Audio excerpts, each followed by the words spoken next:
Hi everybody, I wanted to make this quick video about my Pioneer SX-1050 receiver, which is fantastic and I absolutely love it. There's only one downside to it, in as much as the speaker terminals are the old type of speaker terminals,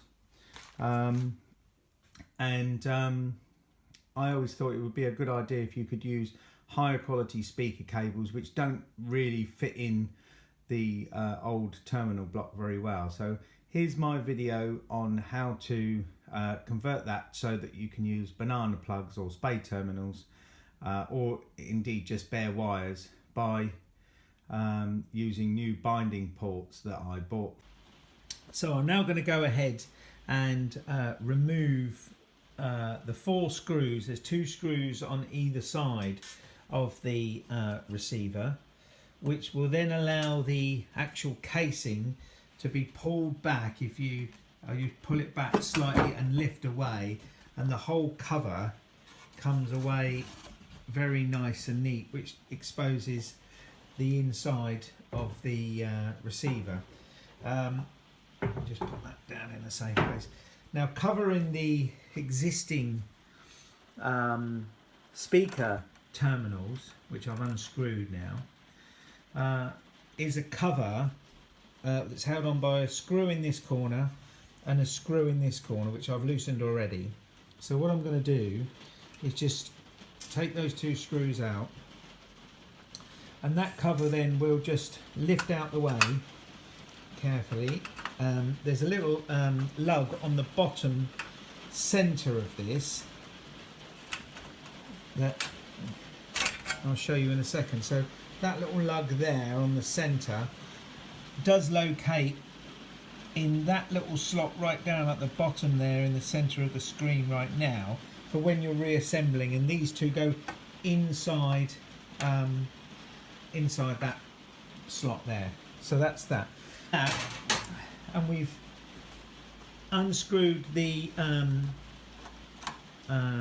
existing speaker terminal block. That can be just lifted and taken away, moved slightly over for the time being, out the way. Okay, I've finished making the plate that replaces the speaker block terminal, and I've received today the binding posts that I've chosen, and they're quite, the trouble is you've only got about 30mm across, so I chose a binding post that was quite thin, and I've drilled all the holes in the plate to accept them, and I think that was a good choice of binding post, because when they're fitted there'll be enough room to put your thumb on there to tighten up and so on. And also they don't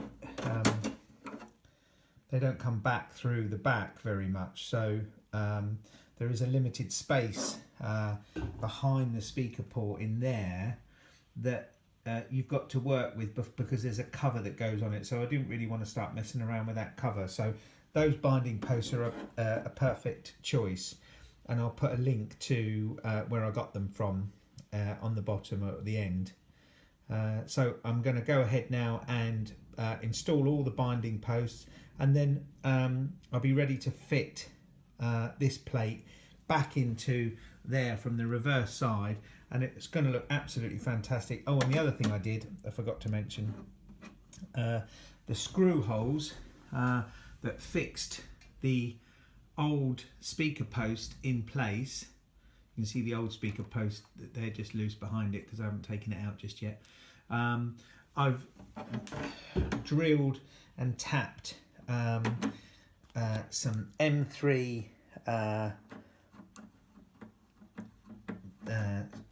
screw holes in there, just so that as it goes through, it's going to be very easy, rather than trying to get your hand down on top and get a nut and a washer on there, which you may drop down into the amp. I thought it would be better, and a better job to drill and tap them, but you don't have to. You know, you don't have to go to the extravagance that I've done here, but I just like to have things looking as nice as possible. So I'll go ahead and put the binding posts on, and I'll be back with you in a short while. So here is the new binding post, all completed and ready to fit. So I'm now going to go ahead and put that in from the rear, take the cover off of the receiver off, and I'm really pleased with that. I think that looks absolutely fantastic. When it's fitted, it's going to look even better. And then our lovely new binding block can be installed into its new home and secured in place with the new tapped screws that I just said about. There are a couple of wires, let me just show you this. There are a couple of wires over the back that you have to be careful of. This one here, for example, I've just had to sort of free that up because I felt some resistance, but now all of that will be able to be fixed in position now with the Allen bolts that I'm going to do now. Now at this stage you might want to think, well, okay, do I want to connect all those wires with it out? But actually there's quite a lot of room there to be able to do that, and I've positioned all the screws so that they're facing upwards, so it should be quite easy to actually put them in without. So that's what I've decided to do. I'm going to put the screwdriver down and connect all of these wires from the existing speaker terminal block onto there, and basically that'll be job done. You see, we've got plenty of space now between the back of using those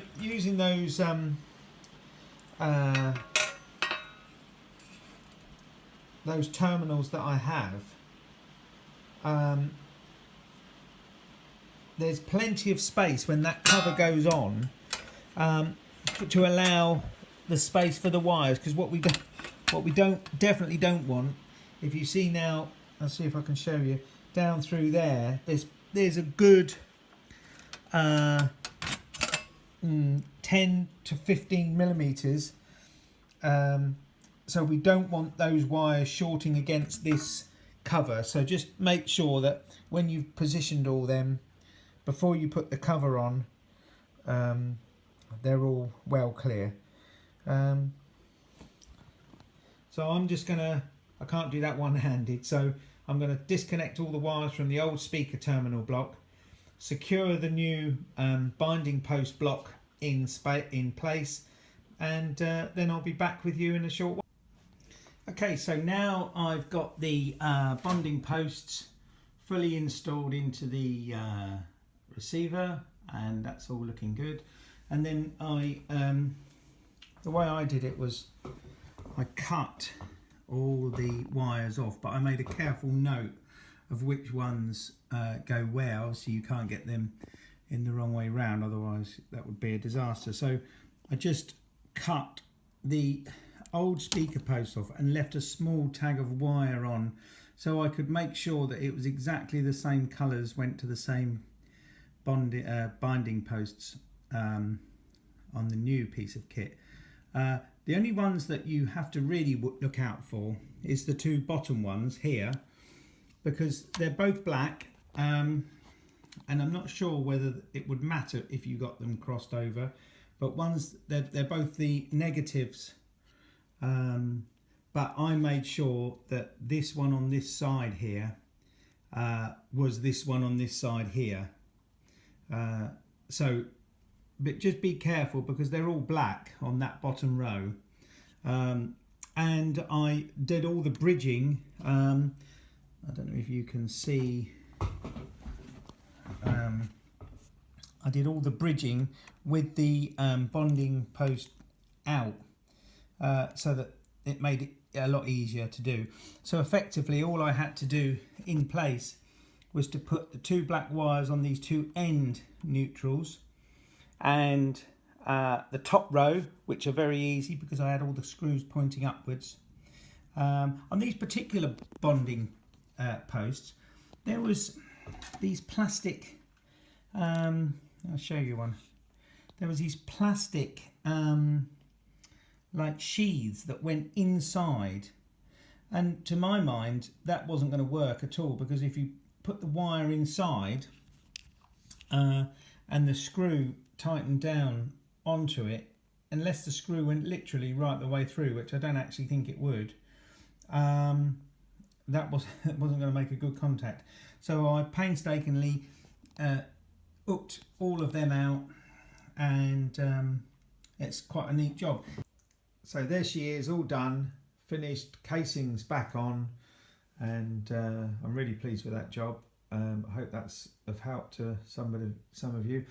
Also, I've actually realised that I've actually from the old speaker terminal, which is this one, it's actually reduced in depth quite a bit. I know that goes in a bit further, but with it's a very deep amplifier anyway, and if you're trying to put it on top of a cabinet or something, every centimetre helps. So if you actually used spade terminals on these, you'd reduce the depth by about 10 millimeters. So anyway, thanks for watching this, and give me some feedback if you can. Thank you.